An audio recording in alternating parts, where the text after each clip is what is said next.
Hi Liza, how are you?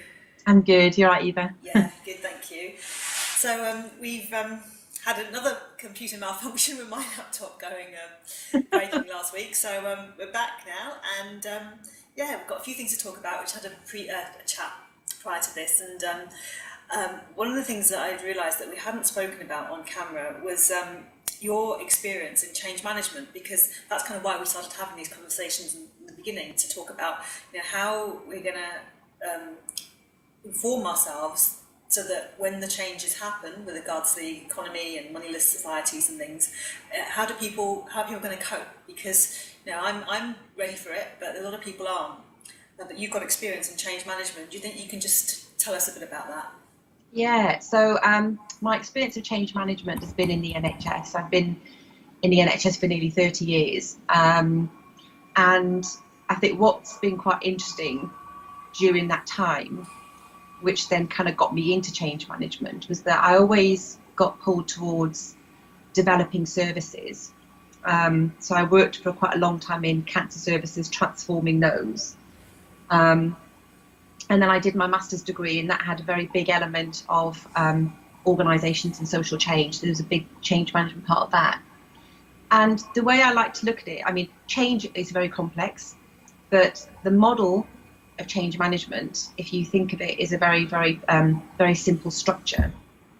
And once you understand that structure, it just becomes easier to manage it and to go through it. And the way I like to think about it is that any kind of change is moving from A to B. So you are where you're at the moment. Something needs to shift in order for you to get to that new position. So for services, that could look like, we need to make some transformation. This isn't working quite at the moment. So you need to identify what that new anchor point looks like. And for a lot of people, they don't know what that next destination looks like. And that can create a lot of stress and anxiety. So it's about how you work in your current space. So I guess relating that to a resource-based economy, it's understanding, okay, where are we now? There are certain things that aren't working, okay, that in a sense is pushing us to create a change. And what does that new place look like? And I guess part of what we're doing now is having those discussions about where we are now and what the new space is going to look like. And then in terms of the process, once you've anchored in that understanding of what destination B looks like, there's a period of transition. And that period of transition is there's lots of different management theories about this, but the one that makes sense to me is that chaos is a chaos theory. So this transition is always chaos. Okay, that's when people lose the plot, they get really anxious, and they have immediate reactions to want to go back to destination A immediately. Because if you think of it, what you're doing is you're unhooking from A, and to get to B, you've got to unhook, so you can travel along and get to B. So what you need to do is create a vision, is create a shared vision of what B looks like. So we're all kind of buying into it. Yeah, that's the destination. We see it. There's got to be a leader that's going to keep communicating this vision, keeping everybody on track. This is what it's going to look like. This is what it's going to feel like. Come on, let's all focus. This is what we want. Then as we're unhooking, which is the kind of the bit where we might need to do a lot of tender hand holding and support with a lot of people as you're unhooking. And then you go through that transition, and that transition can take any period of time, but it becomes fluid. So you go from a solid anchor point to a fluid point as you're moving to another solid point. And it's that moving phase that is the bit that can be really stressful. And that's the bit where really clear communication, clear leadership is needed to take the community with you. And I think you're always going to have a couple of people who are not going to want to let go to begin with. And it kind of goes back to the who moved my cheese bit, doesn't it? So you're going to have, so if you had like 100 people, you might get kind of 30 people with a let go straight away. I'm up for this. I'm already at destination B.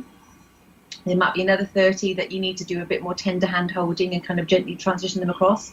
And the last 30 might be kind of just holding on with their nails, and refusing to let go. And then you just use different strategies, I guess, really, to then help them to unhook and shift them across.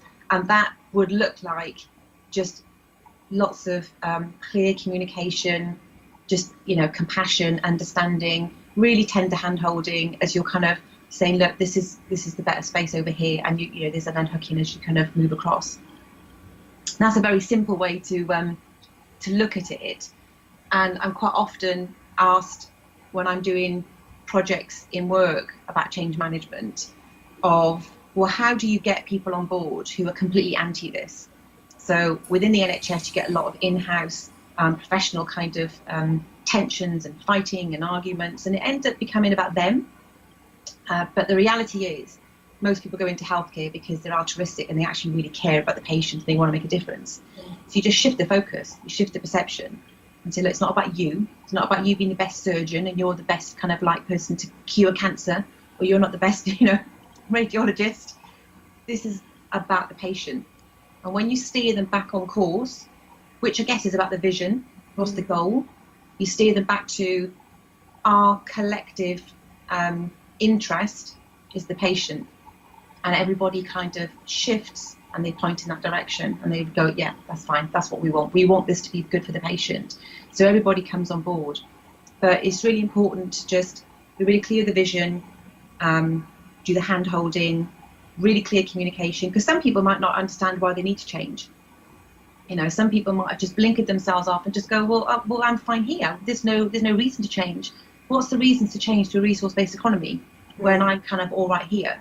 Even though their lives might be quite, it might be quite stressful and not really how they want it to be, but it's familiar.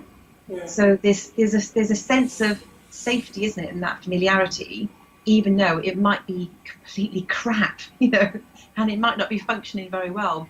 But there is a certain amount of safety within that space that people might need a little bit more coaxing to unhook, to travel across the new destination. So I think in terms of relating it to this project, what I would like to see is just very clear leadership, very clear communication of, you know, this is where we're headed to. And if that hasn't been identified, and that's completely fine, then it's about working with the community.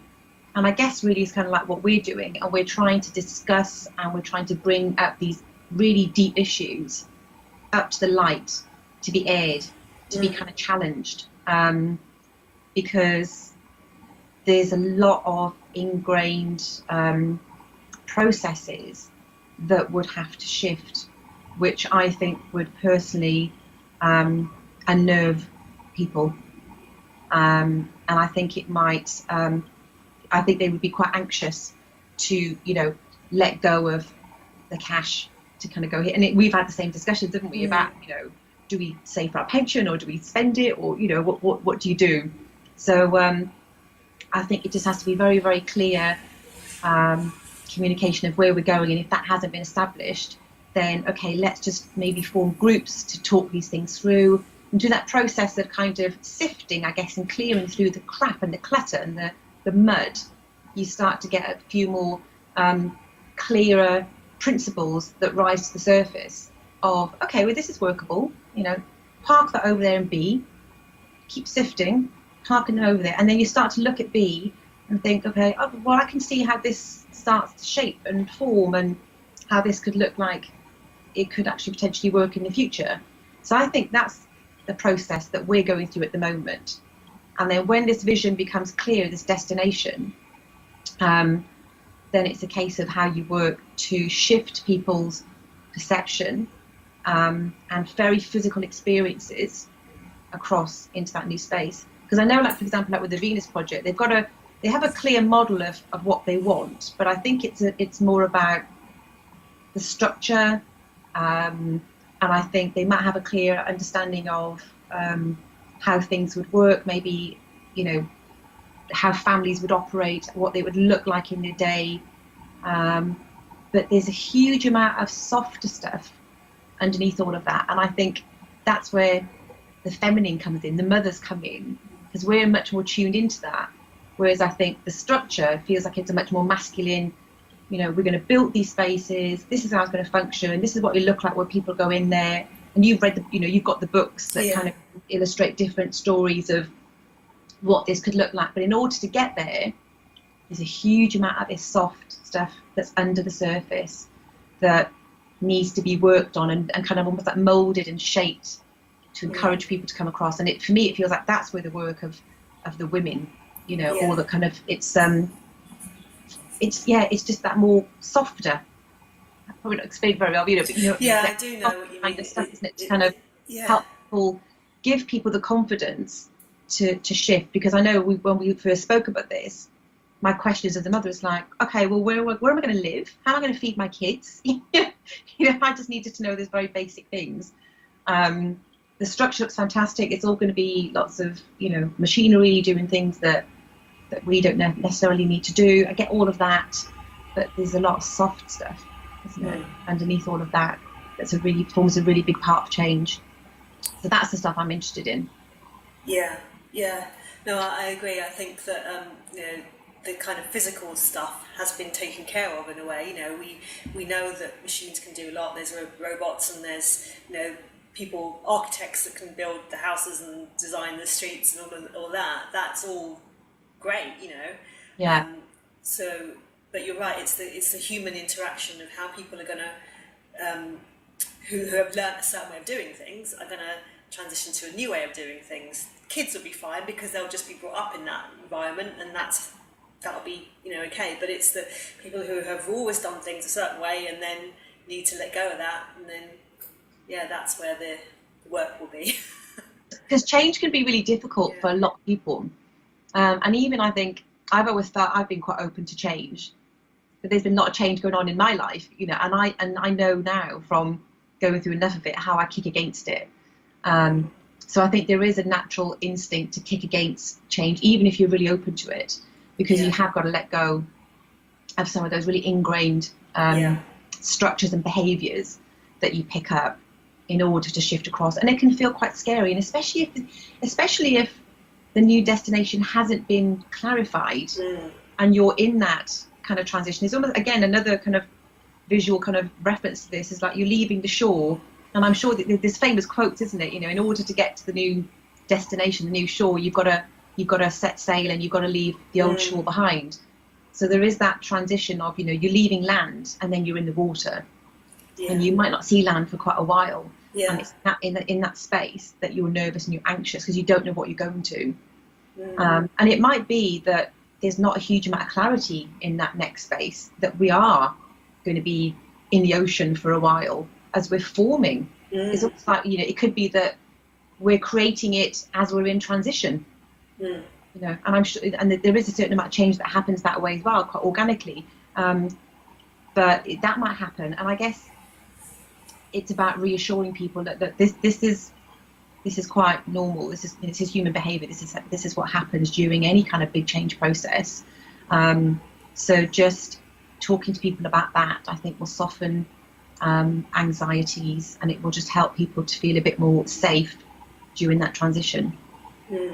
Yeah, because it is quite a massive. I mean, I'm quite now comfortable with the thought of it, but probably not as much as I think I am. But you know, but when you talk to people, it's like their questions come up, and you just think, okay, you're not ready for this, because I'm probably not ready to describe it to you in a way that will work. But you know, I'm hoping that through these kind of conversations, it will become a little bit more clear what's involved, because you know, it touches so many aspects of our life. I mean, there's not much it doesn't touch, really, is there? The whole kind of money paradigm. It touches everything. I think it just touches everything, doesn't it? Yeah. So to let that go is going to be massive. Yeah. So yeah, because in my own kind of little bubble, I can see how it would work fine. But then you know, I was watching a bit of the news yesterday about the NHS and how things are just falling apart, and I think, gosh, you know, if it was about resources, there's plenty of people who want to do this, who want to help and want to, you know, make people well. It would be okay, but it's so, Yeah, it's an interesting one, isn't it? Because you worked in the NHS, you know probably more about it than I do, about how it's all about budget cuts and payments and the rest of it, and it's very underfunded compared to other countries, and yeah, so it's not something Yeah. that I look at very much, because I tend to look at alternative complementary health things more than I do the traditional, doctor hospital route. So, but for people who are reliant on the NHS for their health and well-being, it must be pretty scary. I mean, as you know, I left there in end of October, and I took some time out in 2011, and I went back because I felt that, well, you know what, the NHS needs people like me, that needs people who actually give a shit about this and want to make a difference. And lots of these people like me were leaving, and I went back in, and it's frustrating because there are so many people that want to make a difference. And I think what's happening with the NHS, there's just games going on behind the scenes. And I think ultimately the government actually want to privatise it, but they can't come out and say they want to privatise it. They have to show that it doesn't work. So they are taking the funding out and they're purposely making it fall apart to then go, look, we told you it doesn't work, to then almost justify privatising it. And I just think, well, if that's what you want to do, just be upfront about it. You haven't got to make people suffer for years before you just justify the reasons for doing it. Because there's a huge amount of people that work there who are completely run down, but their heart's in the right place. They want to do the right thing. But it is interesting as well, because something else I've been looking into the last week or two as part of end of life stuff. I've known about the increase in patients per year anyway. So part of the issue with the NHS is that they're pulling out funding and they have a patient increase of like 6% every year. So they're having to do 6% more work, probably more in other hospitals, with less money every year. So we've got a population of people who were living longer, and we hear this all the time, we're living longer, men are living as long as women, but we're not kind of adding up all the dots here. And what the picture really looks like in reality is that in terms of our lives, we're doing this. So we're kind of going across, and then around about sort of 30 odd, 35, we're kind of starting to go downhill, and 40, 50, we're starting to get chronic diseases earlier. So we're spending a lot of our time on this downhill slope before we kind of drop off our perch. The reality is, I think as humans, we're designed to kind of do this nice straight line, little bit of a tail off, drop. Right? So, and I think a lot of people who look at more alternative medicines do that. They tend to have much more of a stable health, and then it kind of decline at the end. And I think that's a normal way, for human beings to live and to die at the end. So we've got this increase of population, we've got this increase of people getting sicker earlier, so living almost half of their life in a decline on lots of medication. So you kind of got that issue going on.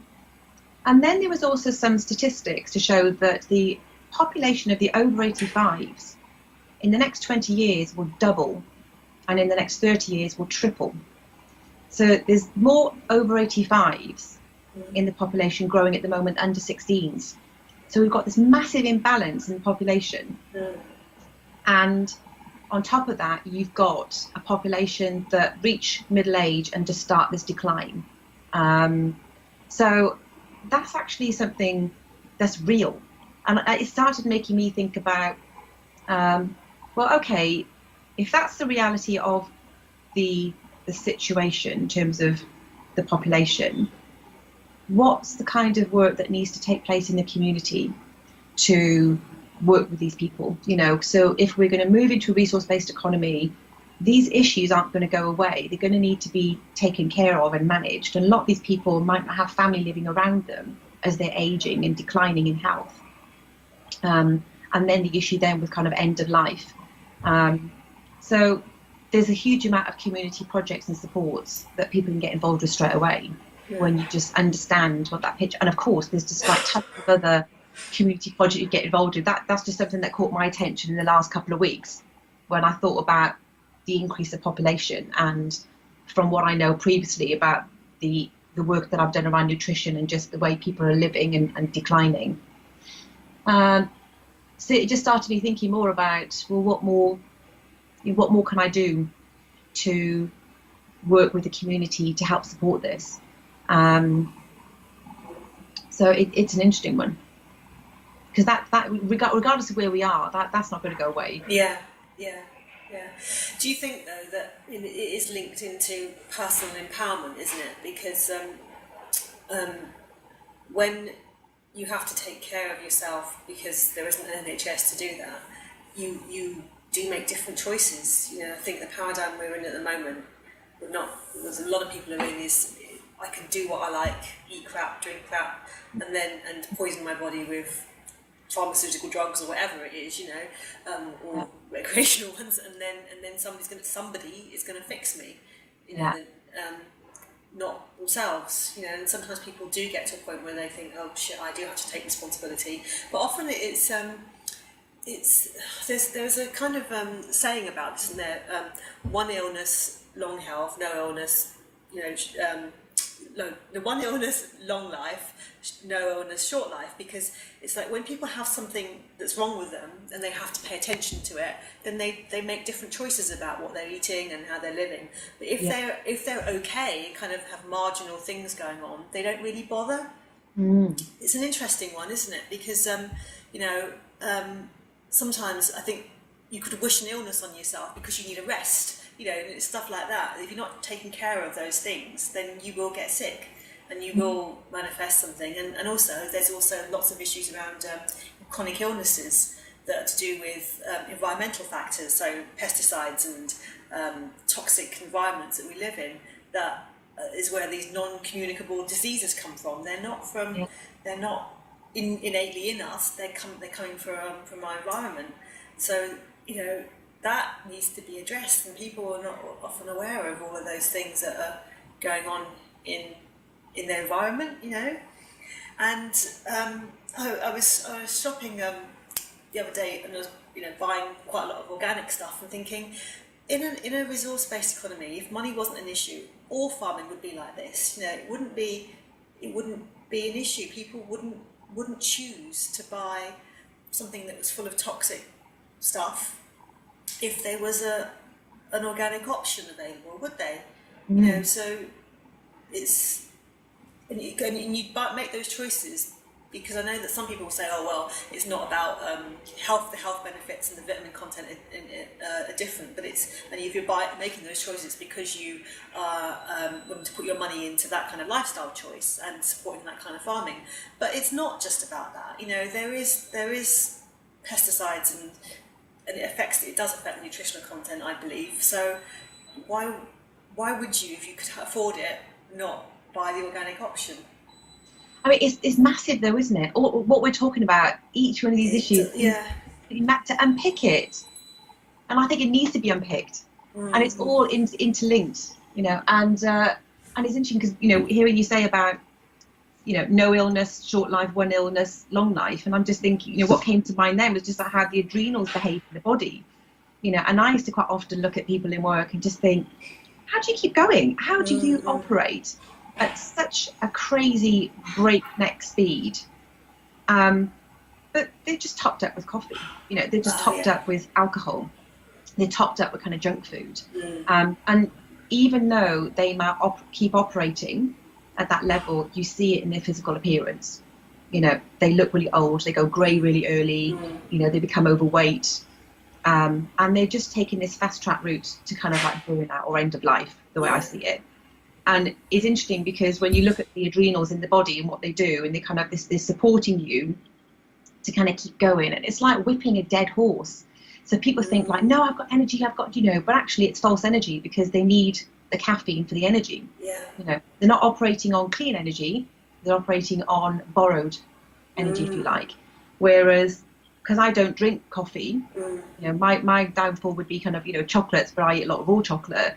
So I don't have the stimulant to pick me up. So when I fall down, I've got to rest, because I don't have, I can't whip the dead horse any longer, because I don't have any of the tools to whip it, because I don't have those, those drugs like the caffeine and the kind of the cigarettes and the alcohol and all the rest of it, kind of to kind of keep making my body work. So my body has to stop and rest. And and and then you just think, it's all just jumbled up, and then you think about, animal welfare and how all that's linked in of just the quality of the meat that you're eating.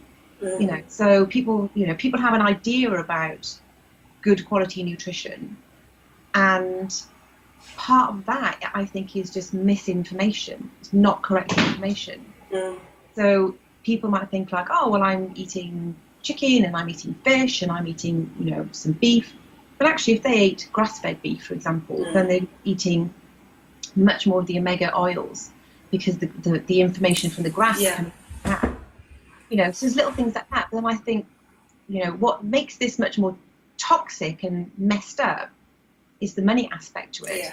Because if you've got a budget of 50, 60, 70 quid a week, you will go and buy the £5 chicken. You'll go and buy the cheap food that you can afford, the quick food as well. I think a lot of parents fall down on this because you're both working full time, or if you're a single parent and you're working and you're raising a family, you might not have time to cook things from scratch.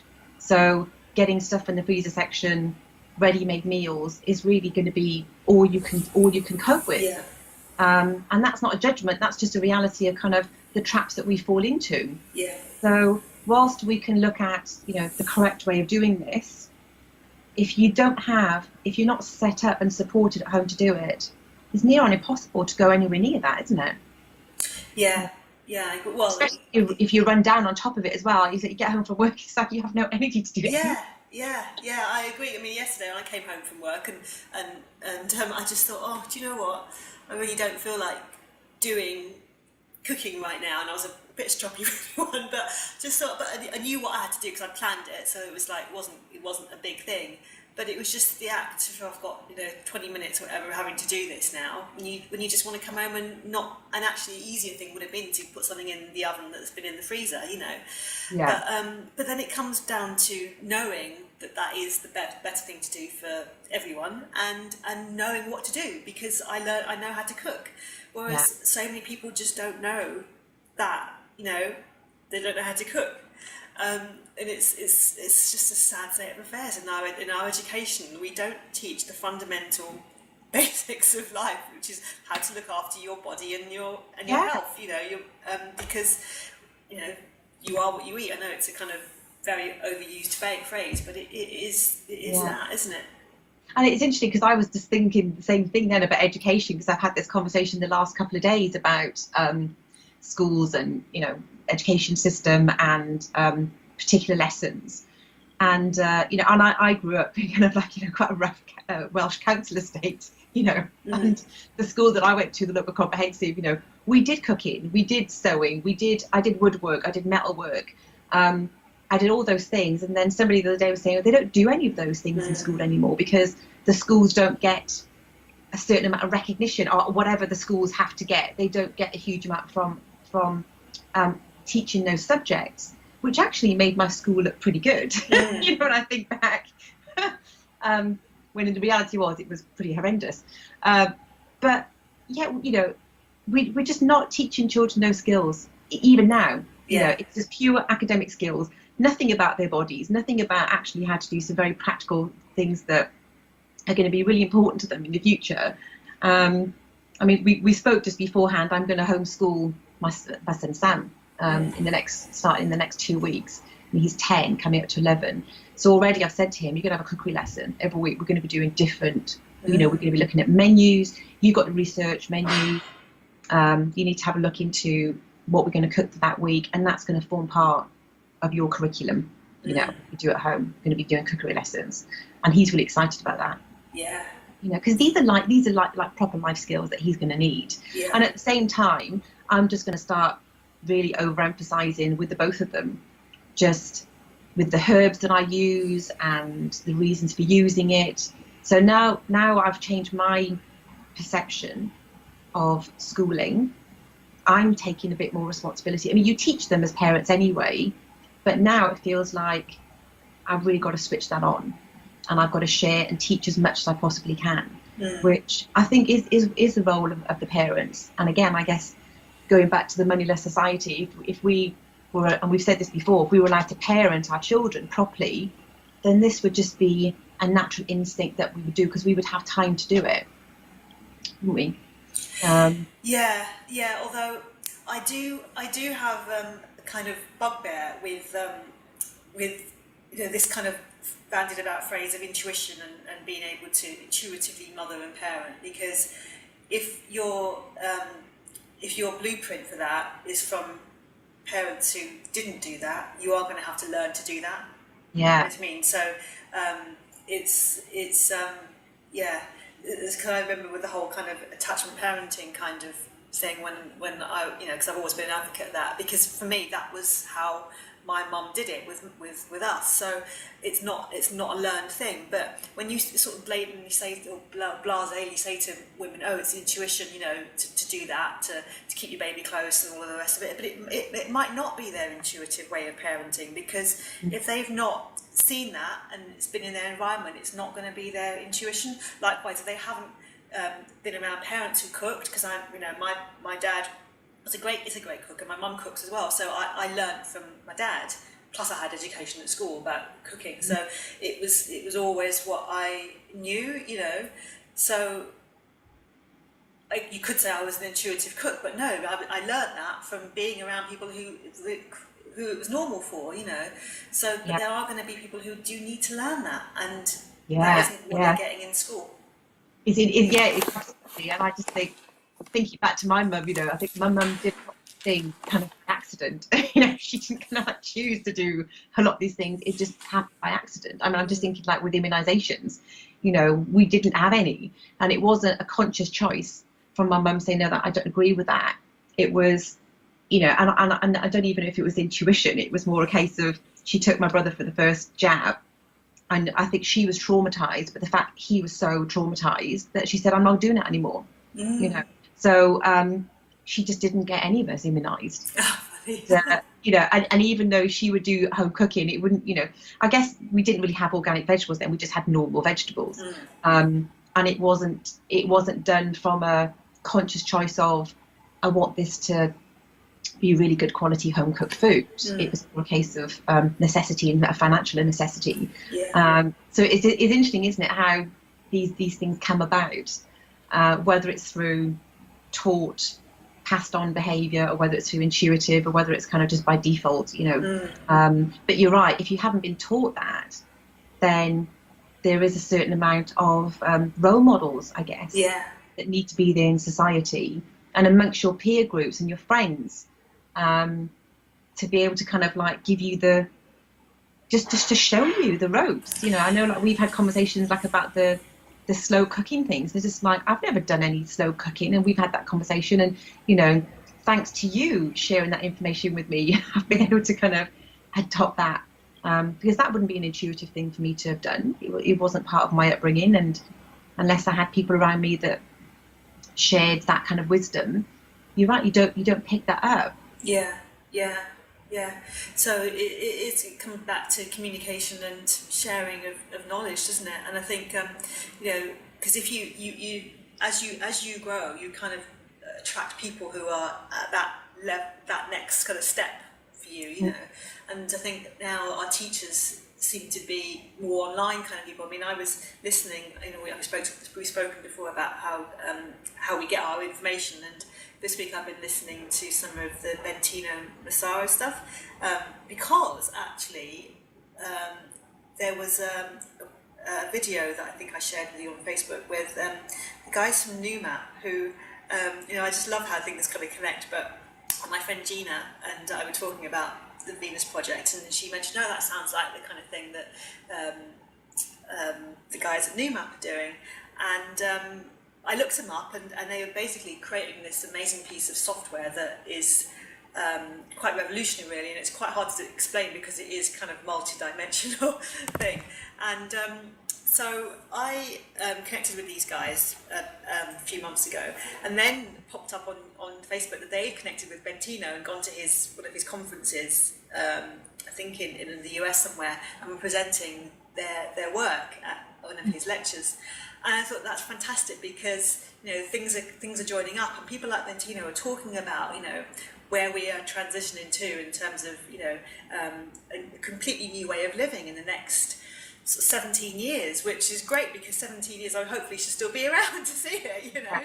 And we are moving in that direction, and it's going to take people, normal people, listening to people like him and learning about this transition and how they can make those changes themselves. And that information is freely available. His course, his Trinfinity Academy, is free to anyone who wants to do it. You just need to sit down and make the time to do it. So that's where, you know, you then change from, because your intuitiveness would be, well, money in the society, that just doesn't make sense, you know. Everything is always based on that, and actually when you start doing some research and educating yourself, you see that actually it hasn't always been like that. And it's like that because it keeps us in slavery, really, and actually we need to rethink that, and there's plenty of ways that we can do that. So what's exciting is the number of organisations and people that are talking about the different options and how we can transition into them. But you know, to go back to what you were saying about, we have the A and then we have the B scenario, you know, that B scenario, there's so many different options in that B scenario. So it's kind of like, well, which one do you pick? Because every few days I come across a new one. I'm like, oh, I'd like to go there actually, you know, because that sounds fascinating. I just came across this thing called regen houses and home sort of communities that are being built. And quite soon, I mean, this year they're going to build them. They've got some land in Holland. Have you heard about regen yet? I'll put a link on. So it's this one guy who wanted to build these amazing off-grid eco homes, and they're basically houses, but on top of them they're like greenhouses. So and they have vertical farming in your home, plus also in a joint space. So hydroponics and so fish farming and just they've thought about all of the things that need to be in, you know, off-grid self-sustaining homes. And I just thought, well, I'll go there. You know, that's. I said to James, look, this is where we can go. You know, we can do this. And you just, because I've always been interested in the kind of co-housing style thing, but not shared living, but shared community stuff. Yeah. And this is quite imminent, and it's happening, and the people are just so interested in it because they know on an intuitive level this is what we should be doing. You know, this is how we should be living in smaller communities, being more self-sufficient, not shipping in things from the other side of the planet when we can grow it ourselves. You know, and so it's like there's lots of different things that are all happening, and it's really exciting that all of these different things are happening. So I don't know if it is about choosing one and sticking to it. It's about looking at them all and thinking, well, what needs to change in my mindset so that makes sense for me, you know? And well, I guess what's quite interesting is that, first of all, I'm hearing that, you know, when I said earlier about the kind of whole, the transition, and you need the vision, you need the leaders. So what it feels like now, those leaders are popping up. Those different leaders are popping up, and they're kind of going, look, this is a vision that we can create. So they're starting to anchor. We're starting to throw out our net, aren't we?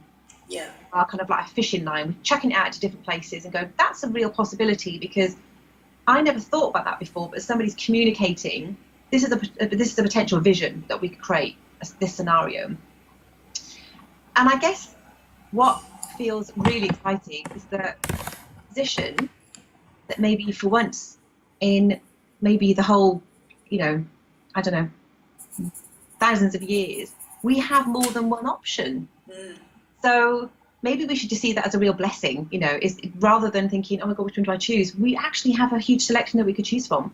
And then maybe we just kind of align ourselves with whatever feels much more right for our way. Because if you think of the amount of people living on the planet, maybe there needs to be a different vision created for different groups that are kind of, you know, you saying about you've been interested in, you know, communities living quite close together but not kind of cohabiting in the same space. And I feel the same about that as well. And there might be other people out there that are quite happy to cohabit in the same space. So there'll be a different vision for them. And there'll be some people who don't even want to go anywhere near that, but they're quite happy to kind of be as part of a community that are eating organic food and donating their time for 3 hours a week or whatever.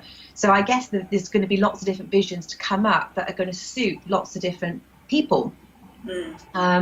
So I guess our job really is just to align with that. Makes me feel, this particular one makes me feel really excited. That's fantastic. That's my dream. That's my my ultimate life is to live in that type of space. So that's actually really exciting, isn't it? To think that there's going to be lots of different options. Because I had an interesting conversation on the weekend with some friends. We went away for the weekend down to Glastonbury, and we called in to see a friend, and we were talking about this. And it's interesting because one of the comments mentioned was, well, these kind of things pop up every now and then, and it's a bit like, communism, and, it's just not going to work because you're always going to get one bad person who just wants to control the world and rah, rah, rah, and you could just sort of feel the whole kind of energy of it. And I just thought, no, because we're at a stage, it feels like there are so many people communicating this. There are so many people wanting this, that the momentum is already in place. This is happening. And it's just, when do you choose to get on board? This is not a case of, that's a nice idea, it's never going to happen. It's already happening. Yeah. It's already in motion.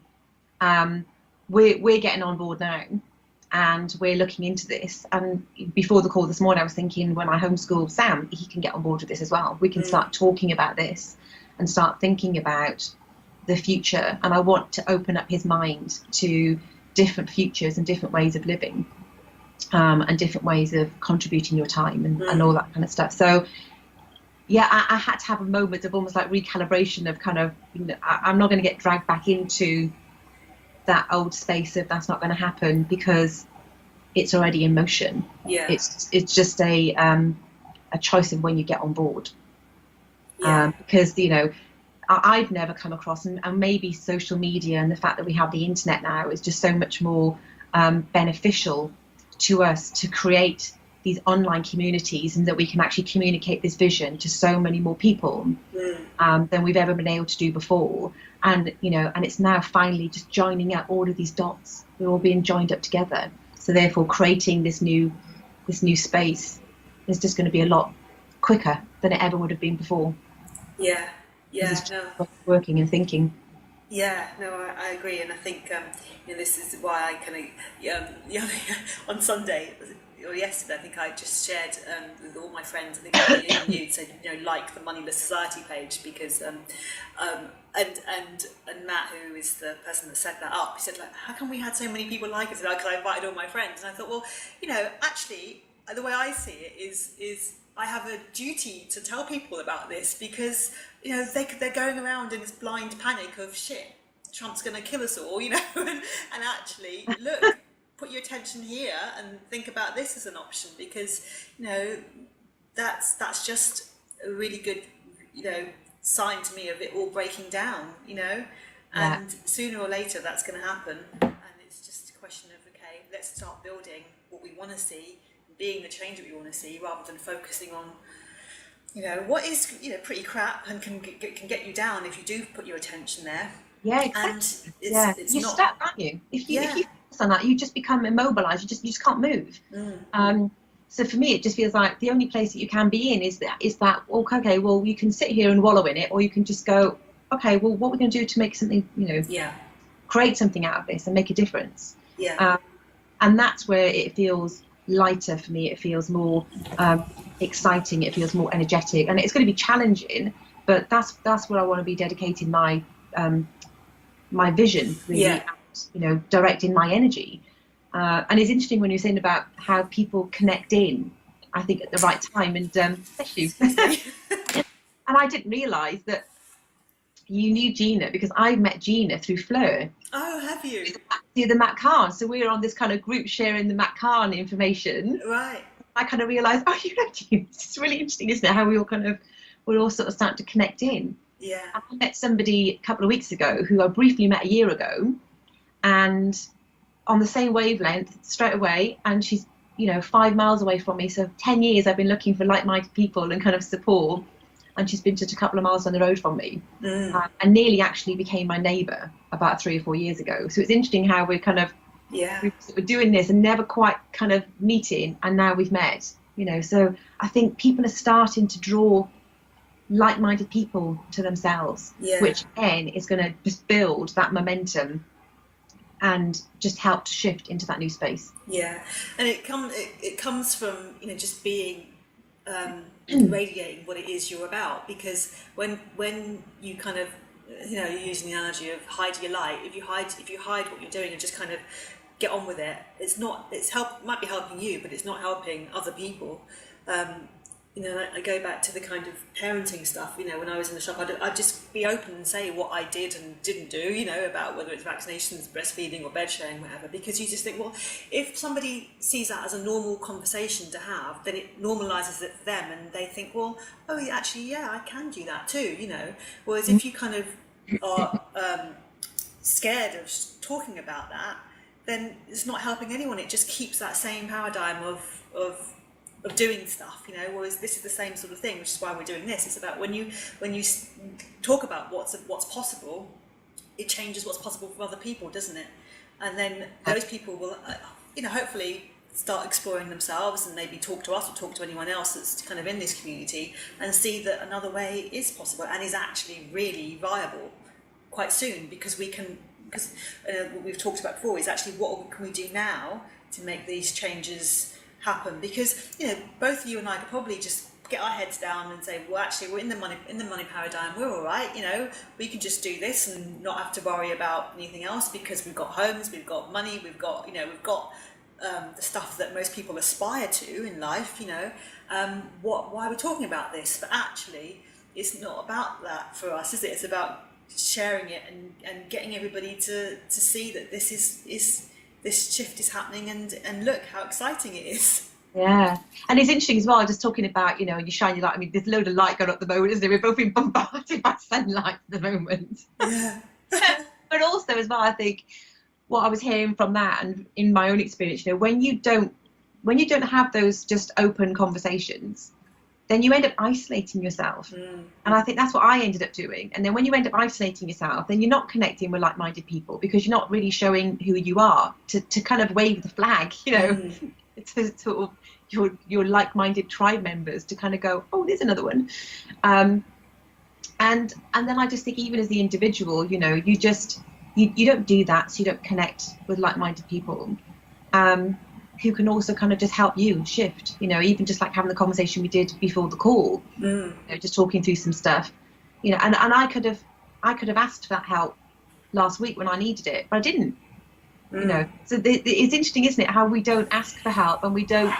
Or take, because I did message you, didn't I, and say, if you want to talk, I'm here. And then so it's interesting, because we're so used to, again, you know, it comes back to being programmed, as it were, that we're alone, you know. So if as a child you've grown up with that I'm alone, I've got to sort it all out by myself, and there's no one here to help me, you will carry that through for the rest of your life, won't you?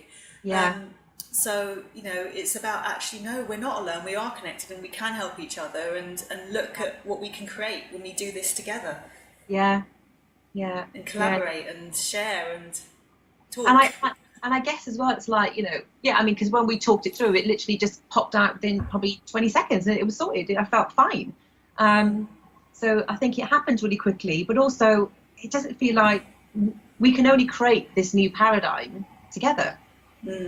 So, you know, really, however comfortable we feel about it, we've got to come out of our shell and we've got to connect, because the new earth, the new paradigm, birthing the new earth, what, you know, all these different descriptions can only happen in collaboration, can only happen together. Yeah, totally. Anyway, I think we should stop there, because we've been talking for a while. I've got to get on and do some old world stuff. Yeah, I know. So yeah, let's chat again soon, and yeah, bye-bye. Brilliant. Take care. Bye.